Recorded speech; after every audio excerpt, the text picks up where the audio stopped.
Movie की starting निक और Shawn नाम के दो भाइयों से होती है जो कि अपनी अपनी जीएफ के साथ कुश्ती लड़ने वाले थे, यानी कि गपागप करने वाले थे। मगर तभी उन लड़कियों के पिताश्री आ जाते हैं, जिन्हें देखकर निक और शॉन की फटके हाथ में आ जाती है और वो वहाँ से भागने लगते हैं। लेकिन तभी लड़कियों के पापा जी लाइट की स्पीड से उनकी कार का पीछा करने लगते हैं और शायद निक और शॉन की किस्मत भी आज गपागप करने गई थी, क्योंकि सामने रास्ता बंद हो रखा था। लेकिन ये तो ठहरे टर्की बंदे, इसलिए ये दोनों लड़कियों के पूल में ही छलांग मार देते हैं और उन दोनों लड़कियों पर लाइन मारने लगते हैं। इसके बाद हमें प्लेग्राउंड का सीन दिखाया जाता है, जहां निक और शॉन का ध्यान गेम पर कम लड़कियों को घूरने पर ज्यादा था, जिसकी वजह से इन्हें इनका बॉस अच्छी खासी नॉन वेज गालियाँ निकालता है। लेकिन इन पर उन गालियों का जरा सा भी असर नहीं होता, क्योंकि उस समय भी ये तरबूजों को ही देख रहे थे। अब सीन शिफ्ट होता है इनके हाई स्कूल में, जहां हमें पता चलता है कि स्कूल में भी कई लड़कियां इन दोनों पर मरती थी। अब मरने से मेरा मतलब ये नहीं था। इसके बाद वहां जूनिफर नाम की लड़की आती है और वो निक को देखकर कुछ इस तरह से लिप्स को करती है। समझ रहे हो?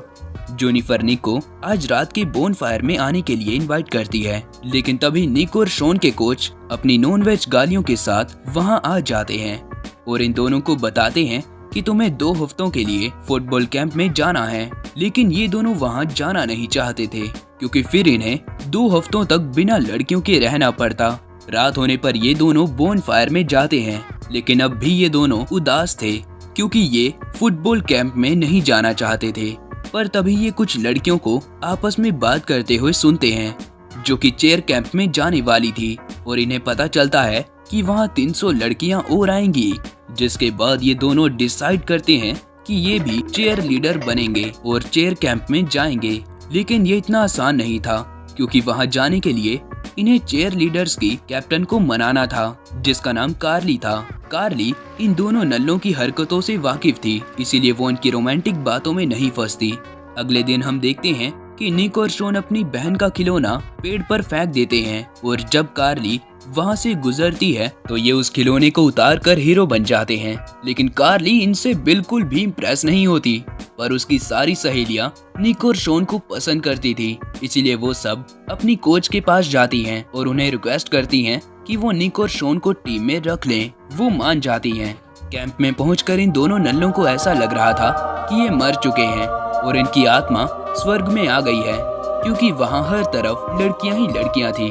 दोनों नल्ले जाते ही लड़कियों पर लाइन मारने लगते हैं। तभी वहाँ टीम पैंथर आ जाती है, जो कि हर साल इस कंपटीशन में फर्स्ट आती थी। वो आते ही कार्ली की टीम का मजाक उड़ाने लगते हैं। कार्ली उन्हें बताती है कि इस बार हमारी टीम में 2 लड़के हैं, यानी कि हमारे जीतने के चांस ज्यादा हैं। अगले सीन में सभी चेयर लीडर्स को बताया जाता है कि अगले 3 हफ्तों तक तुम सबको ट्रेनिंग मिलेगी, जिसके बाद इन्हें टूर्नामेंट में कंप्लीट करना होगा। जो टीम विनर रहेगी उन्हें स्टेट के फाइनल में भेजा जाएगा। अगले दिन हम निक और शॉन को ट्रेनिंग करते हुए देखते हैं, जहां निक को अपनी कोच पसंद आ जाती है, जिसकी उम्र 30 साल थी, और उसके साइड में उसका नल्ला हस्बैंड भी खड़ा था। इसके बाद हमारे दोनों नल्ले यानी निक और शॉन लड़कियों से दोस्ती करने लगते हैं, और इनका रोज का रूटीन बन गया था।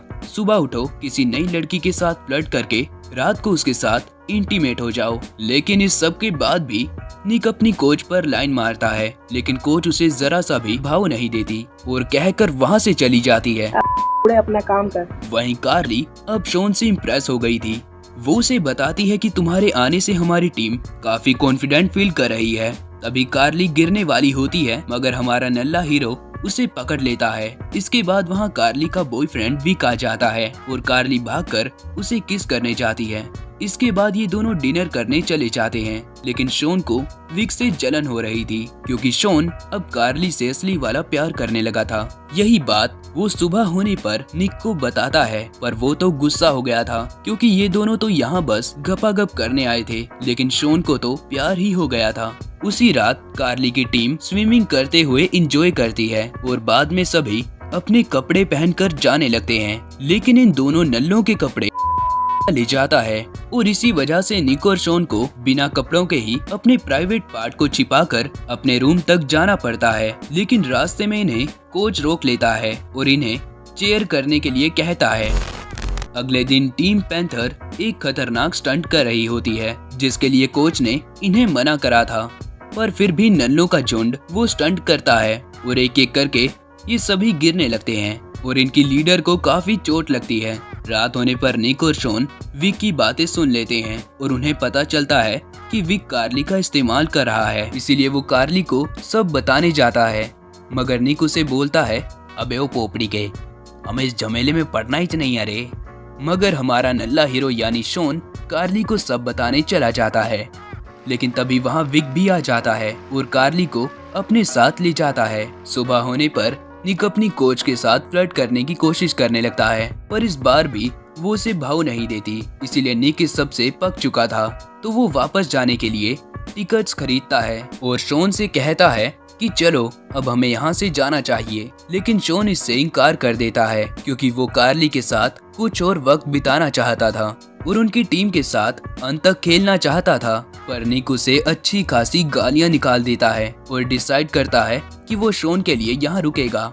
इसके बाद ये दोनों प्रैक्टिस करने के लिए जाते हैं और पूरी टीम से कहते हैं कि पैंथर टीम हर साल इसीलिए जीत जाती है क्योंकि उन्हें अपनी ट्रेनिंग के ऊपर भरोसा होता है और वही भरोसा हमें अपने अंदर भी लाना होगा। इन बातों से पूरी टीम मोटिवेट हो जाती है, लेकिन तभी विक वहां आकर सबको बताने लगता है कि निक और शॉन यहाँ बस लड़कियों के साथ फ्लर्ट करने आए थे और वो मैच से पहले ही यहाँ से भागने वाले थे। उनका कंपटीशन में कोई इंटरेस्ट नहीं था। इसके बाद विक सबको वो डायरी पढ़कर दिखाता है जिसमें निक ने कोच के बारे में अपनी फीलिंग्स लिखी थी। ये सुनकर कोच तो निक से इम्प्रेस हो जाती है, मगर कार्ली उन दोनों नल्लों से बहुत ज्यादा गुस्सा थी। शॉन उसे समझाता है कि ये उनका प्लान पहले था, लेकिन अब वो उन्हें छोड़कर नहीं जाने वाला था। पर कार्ली को उन पर बिल्कुल भी विश्वास नहीं था, इसीलिए वो उन्हें पहली फुर्सत में ही निकाल देती है और दोनों बस में मुंह लटकाते हुए घर आ जाते हैं।